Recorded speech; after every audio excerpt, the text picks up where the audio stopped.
स्वामी समर्थ आणि अहंकाराचा अंत. असत्य घटना. अक्कलकोटमध्ये एक श्रीमंत व्यापारी राहत होता.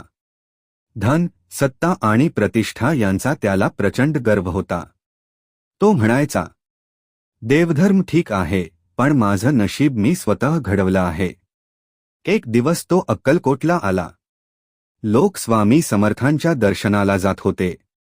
त्याने उपहासाने विचारले, हा स्वामी खरंच चमत्कार करतो म्हणे. कौतुक आणि अहंकारातूनच तो स्वामी समर्थांच्या समोर गेला. डोळ्यात गर्व, मनात शंका.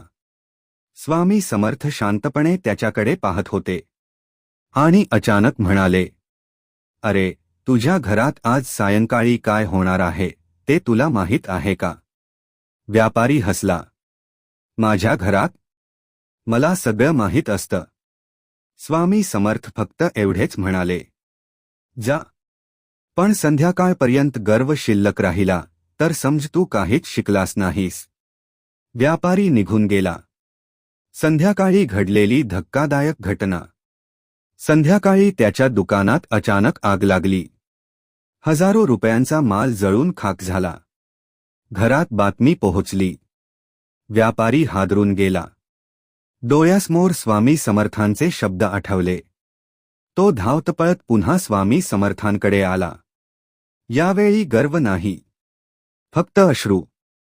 तो स्वामी समर्थांच्या चरणी पडला आणि म्हणाला, स्वामी, माझा अहंकार मोडा. मला वाचवा. स्वामी समर्थांचा चमत्कार.